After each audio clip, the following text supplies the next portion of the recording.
کھانسنے کا اثر جو باہر نہ جائے، اگر وہی کھانسنے کا اثر باہر جائے گا تو وہ ہوا میں چلا جائے گا، ہوا کے ذریعے وہ دوسرے متاثرہ شخص کو متاثر کر سکتا ہے۔ اس وجہ سے ہمیں چاہیے کہ جب بھی اس طرح کی بیماری ہمارے سامنے آئے تو ہمیں چاہیے کہ اس کی احتیاط کرنی چاہیے، تاکہ جو شخص متاثر ہے اس کی بیماری دوسرے شخص تک تو نہ جائے۔ احتیاطی تدابیر: کوئی ویکسین یا میڈیسن نہیں ہے جو پرو وائرس بینائن انفیکشن کو روک سکے۔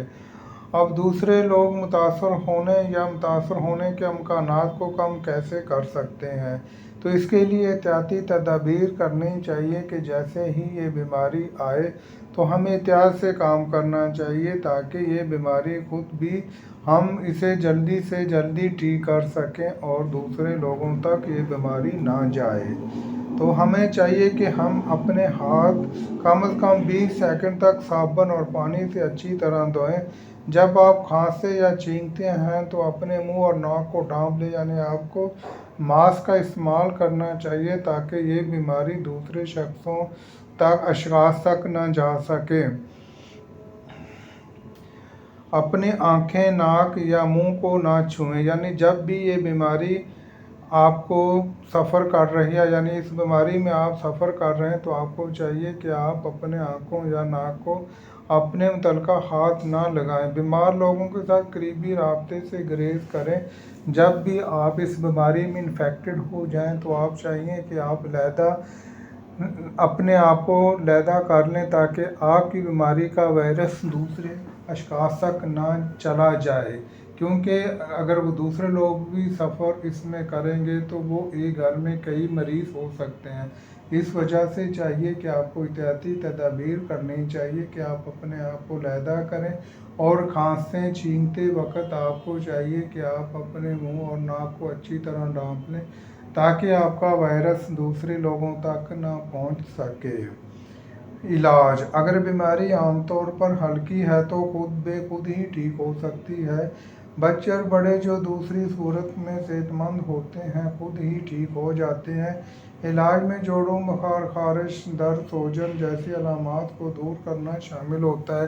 یعنی جب آپ کو یہ بیماری یا آپ کے کسی جاننے والے یا آپ کے کسی بچے کو یہ بیماری لگ سکتی ہے، تو اس بیماری کی جو انفیکشن وہ ہوتی ہے، وہ مین جسم کا درد اور بخار اور ریشز ہوتے ہیں۔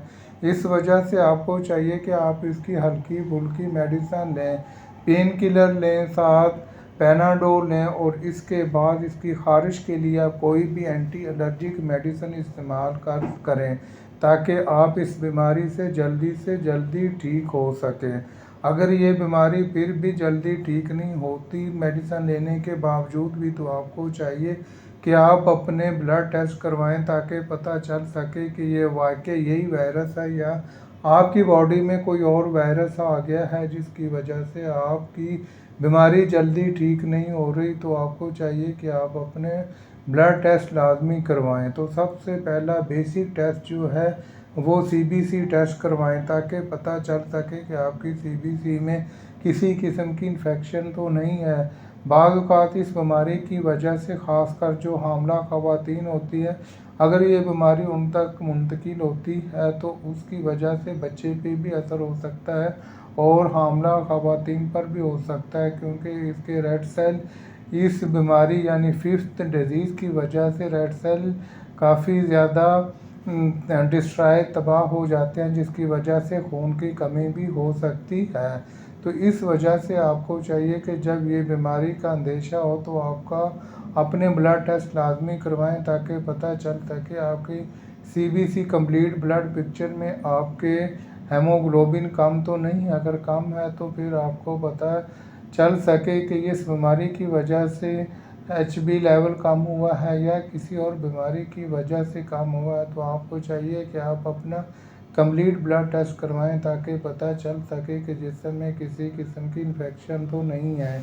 اس کے بعد دوسرا ٹیسٹ آپ کا LFT بنتا ہے، کیونکہ اس بیماری کی وجہ سے جب آپ میڈیسن لے رہے ہوتے ہیں اور دوسرا ساتھ آپ اس کے لیے پرہیز کر رہے ہوتے ہیں تو بخار کی انفیکشن بھی ہوتی ہے، یعنی 103 104 تک بخار بھی جا سکتا ہے، تو میڈیسن بھی ساتھ ہوتی ہے۔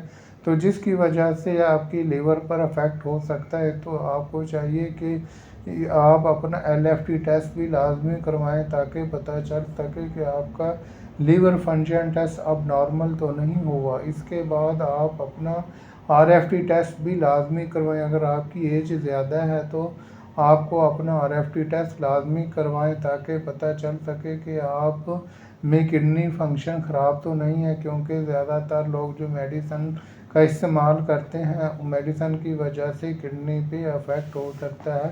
اس وجہ سے آپ کو اپنے RFT ٹیسٹ یعنی کڈنی فنکشن ٹیسٹ لازمی کروائیں۔ اس کے بعد کمزوری کے اور بھی ٹیسٹ جیسے فیراٹین، آئرن، TIBC، HB الیکٹروفورسس، یہ بیسک ٹیسٹ ہیں جو کہ جیسے ہی خون کی کمی کا سامنا ہو تو آپ کو یہ ٹیسٹ بیماری میں مدد کرنے کے لیے کافی زیادہ اہم ہوتے ہیں۔ اس وجہ سے آپ کو اپنے بیسک ٹیسٹ لازمی کروائیں تاکہ مرض کی صحیح تشخیص ہو سکے۔ اگر مرض کی تشخیص صحیح ہو سکے گی تو آپ کا علاج پراپر طریقے سے ہو سکتا ہے تاکہ آپ بیماری سے جلد از جلد ٹھیک ہو جا سکے، کیونکہ یہ ففتھ ڈیزیز بیماری کا زیادہ تر لوگوں کو نہیں پتہ، کیونکہ زیادہ تر لوگ تو صرف یہی جانتے ہیں کہ بخار ہے، ملیریا بخار ہے، ڈینگی بخار ہے یا خسرہ بخار ہے۔ اس بیماری کو بھی جاننے کے لیے چند لوگوں کو ہی پتہ ہے۔ جب آپ کسی ڈاکٹر یا ہیلتھ نمائندے سے ملتے ہیں تو وہ آپ کو بتائیں گے کہ یہ بیماری ففتھ ڈیزیز ہے۔ اس وجہ سے آپ کو چاہیے کہ آپ کو اس بیماری کے بارے میں نالج ہونا چاہیے۔ جب بھی آپ دیکھیں گے کسی بچے یا کسی بڑے کے فیس پہ نشان ہیں تو آپ کو چاہیے کہ یہ بیماری ففتھ ڈیزیز ہو سکتی ہے۔ تو اس وجہ سے اس بیماری کا علاج کروائیں اور اپنے آپ کو دوسروں سے علیحدہ کر لیں تاکہ آپ کی بیماری جلد از جلد ٹھیک ہو سکے۔ اب میں اجازت چاہتا ہوں، جو لوگ ہمارے چینل پر نیو ہیں وہ ہمارے چینل کو سبسکرائب کر لیں تاکہ ہر آنے والی انفارمیٹیو ویڈیو اب تک بآسانی پہنچ سکے، اور ساتھ لگے بٹن کو بھی پریس کر سکیں تاکہ آپ کو ویڈیو کا میسج آ سکے۔ دوبارہ ملتے ہیں ایک نئی ویڈیو کے ساتھ، تب تک کے لیے